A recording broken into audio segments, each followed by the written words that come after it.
All right, guys, what's going on? Welcome back to the College Football Podcast. Today, me and Nick here with a preview and prediction for the 2023 Washington Huskies. Looking at this coaching staff, Kalen DeBoer, last year's Pac-12 Coach of the Year in his first season, 11-2 mark for the Huskies after he came over from Fresno State. Ryan Grubb and Jamarcus Shepard are the offensive play callers. William Engel and Chuck Morrow will anchor down the defensive coordinator roles. Huskies return 14 starters with some legit CFB aspirations.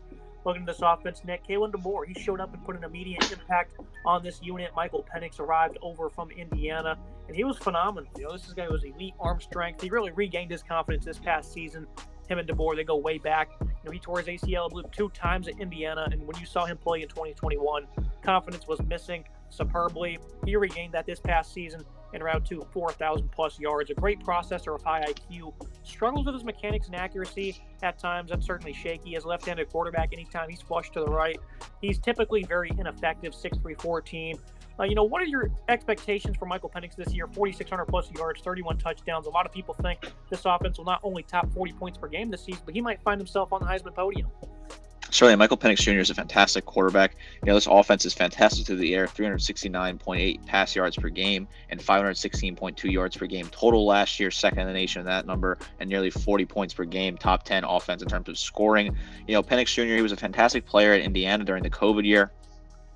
Had that incredible play on the pylon against Penn State, was known for that play, had a solid season overall in that COVID-shortened year, but then obviously the torn ACLs and back-to-back torn ACLs is just a tough thing to have, and it's tough to come back from that. So he transfers to Washington, kind of gets that second sort of break for here. If he played 4 years in Indiana, it definitely didn't go great after the 2020 season. Right, the 2020 season he had 1,600 yards, 14 scores. 2021, he had more interceptions than touchdowns. Last year just completely revitalized his career, 31 touchdowns, 8 interceptions, 4,600 passing yards. Incredible numbers, 65% completion percentage. I think it was the key thing was that he got better about controlling the ball and not throwing into tough situations. He made smarter decisions in the pocket. And under this high-flying, air raid offense, it really works well for Michael Penix Jr. He certainly should be involved in the Heisman conversation very early on. Now, he does return 6 of his top 7 pass catchers, including one of the nation's best trios. Romeo Dunn's a very fluid, smooth route runner. Patience leads to great leverage on sudden movements for him. He's good at tracking, high-pointing the ball, 6'3", 201. Jalen McMillan, some good speed to win downfield, solid threat in the open field. Good athlete who can adjust and make strong hands catches. And then Jalen Polk, this is a guy that can stretch the field vertically with some impressive speed, separates very well in zone, good and sudden quickness at the top of his routes, nice versatile receiving core here. And all 3 of them around the same size, 6'1", 6'2", and 6'3", all above 185 pounds. Jack Westover, he was a good producer at tight end. They also picked up Josh Sivas, 663 yards with Cal Poly, 6'5", 245. Giles Jackson, last year's ad from Michigan. Delvin Cup also had 29 receptions. This is a great receiving core, Nick. I think it's going to be hard to slow this passing attack down, not only led by Penix, but some veteran pass catchers here that also have some NFL aspirations. There absolutely is so much talent in this pass catching core. It's fantastic. The 3 guys that highlighted, obviously, O'Dunn's as well, leading to their nearly 1,150 yards, 15.3 yards per catch, 7 scores for him. McMillan, 9 scores for him. 1,100 yards receiving, 13.9 catches for him. Polk, 694 yards receiving, 16.9 yards for catch, and 6 scores for him. So right there, that's a great 3-headed monster. There's so much talent there. I think Jack Westover adds a nice dynamic at tight end. Devin Culp as well as a solid tight end. He's got some potential as a pass catcher. Fantastic numbers in terms of the yards. He's 9.2 yards and 1 score for him. So I think that the 2 of those tight ends are fantastic. So that's 5 wide receivers right there. 5 pass catchers that are super talented and have a lot of production potential. But I think it's really helpful. This offense has a lot of continuity. We see it. They return a lot of starters, and it's very helpful to return those type of pieces. They do lose their leading rusher in Wayne Talapapa from Virginia. He transferred in last year. He was a very good producer for them. But they do return Cameron Davis, who had 13 touchdowns, 522 yards. More importantly, though, they added Dylan Johnson from Mississippi State, a highly graded player in all facets last year. Great hands, an improviser. He can stop on a dime. Used heavily as an inside zone runner. Some good balance for being 6', 215. That experience in Mike Leach's system over with the Bulldogs is certainly going to pay dividends this year, Nick, I believe. The biggest part that needs to improve, though, is this running game. 111 yards per contest on the ground versus 4 ranked opponents. Obviously, they could air it out. The efficiency against those ranked guys, it was terrible, not good. That's where some of their losses came. Obviously, down the stretch, they didn't lose. But a game like UCLA, where they had only 71 yards rushing. Oregon State, they won that game by a couple of points. Oregon as well. They won both those games by 3 points each. And they only had 214 rushing yards combined in those contests. And then against Texas, a little bit better, 158, another one-score game. So obviously this offense was good, but they need to find more production and efficiency on the ground if they want to be that true dual-threat offense. Certainly, they are more relying on the passing game, and that certainly is an issue for this team. They got to find that balance in the running game. It is a key option they have to pick up here. I think they do have some talent with Johnson. He's a solid back. I think the way they return Cameron Davis as well, 13 scores for him. He's more of a short yardage back, 4.9 yards per carry. I think he's a good piece to have. I don't know if I trust him as number one back. It certainly kind of concerns me when you lose your number one back, considering they were poor in a lot of regards in terms of the running game. It was a very interesting balance. You got to see if they can find this balance and stop relying so heavily on the passing game and try to find a more balanced offense that can focus on using some of the running backs they have in the room to their advantage. That offensive line here is going to be going a long way in deciding that. Roger Rosengarten at tackle. This is a guy who's tough. Great twitch off the snap with some excellent hands, good feet. Nice power coordination as well. Does need some more balance, and that strength definitely does need to take upward swing for a good player like him. He was great in both facets of his game. Allowed 0 sacks, 6'6", 303 pounds. This was a great unit overall. Allowed only 7 sacks. They led the nation in fewest tackles for loss allowed. Fifth-year senior Nate Kolepto should take over left guard. It wasn't all that great. Was inconsistent in pass protection. Gary and Hatchett should take over potentially at right guard. Was the 6th man in jumbo sets a season ago, so he's already a good run blocker. 6'4", 303 pounds for him. Some good athleticism for that being that size as well. Mateo Mali, solid in his 200-plus snaps at center in 2022.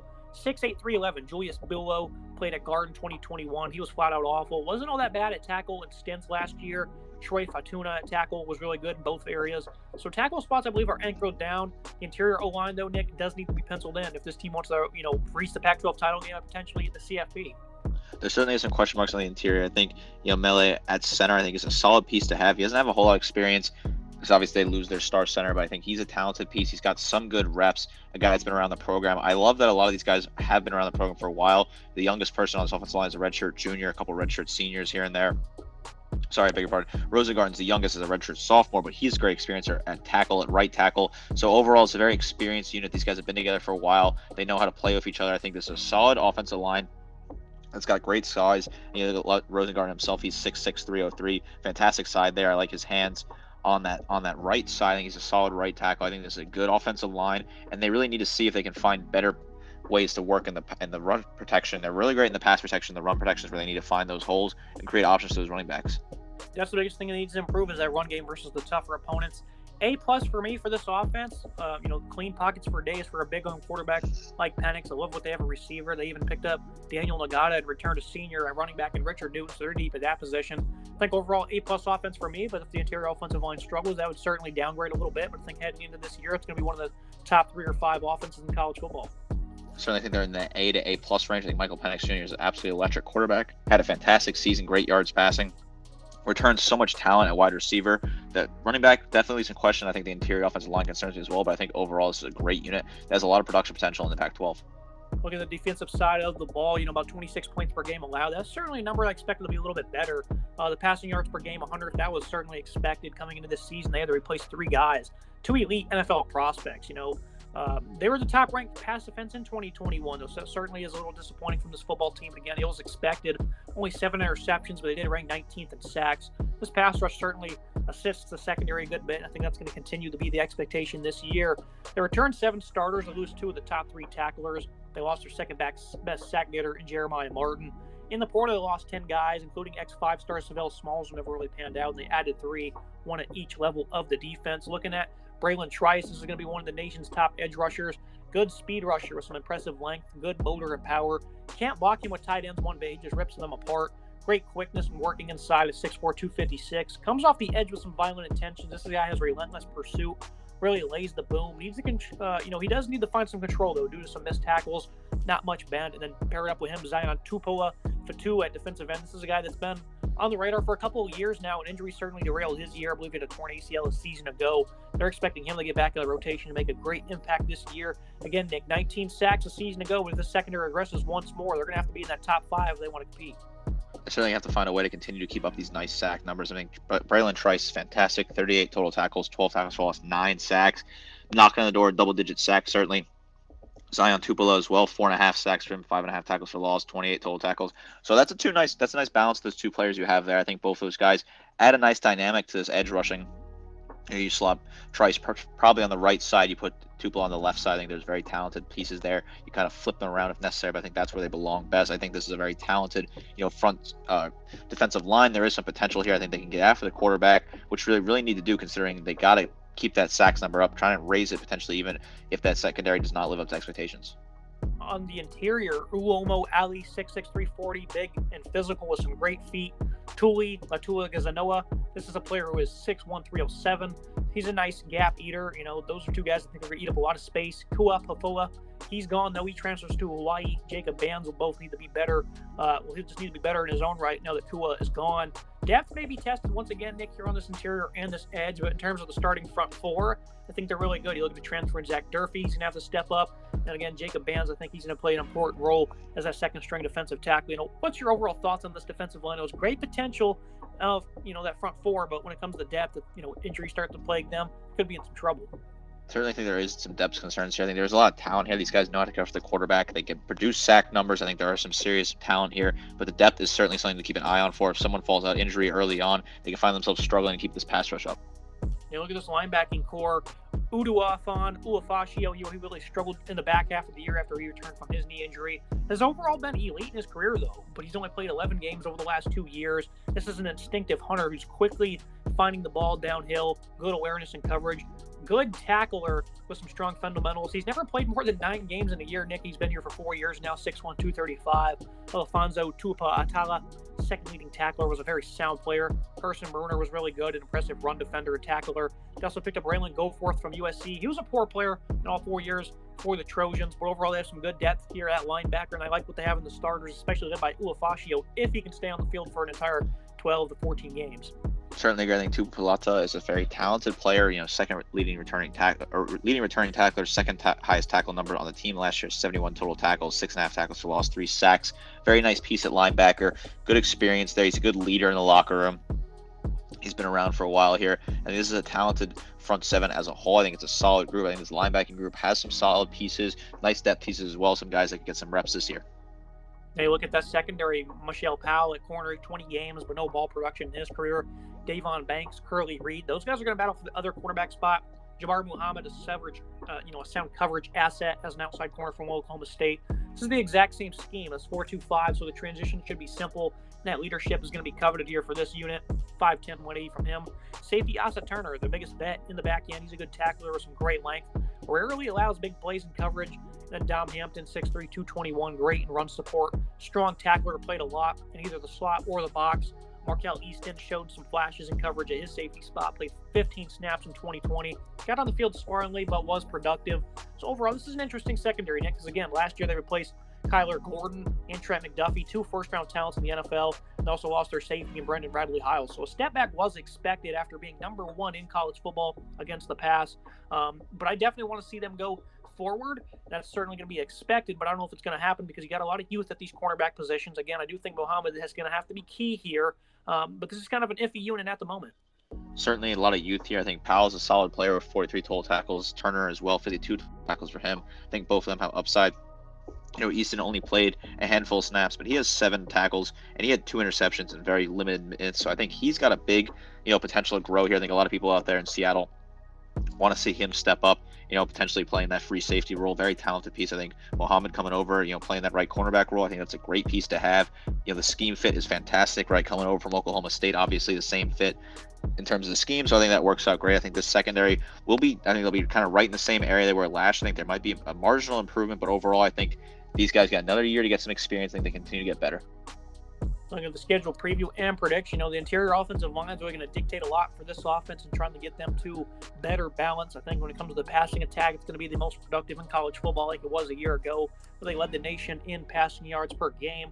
As long as they stay healthy, they're going to be lighting up opponents week in and week out. The defense, I think they have great potential in that front 6. Secondary is obviously going to have to uplift them a little bit, but as long as things are clicking against the run, in terms of the pass rushing department, this is going to be one of the toughest teams in college football. A lot of talent on both sides of the ball.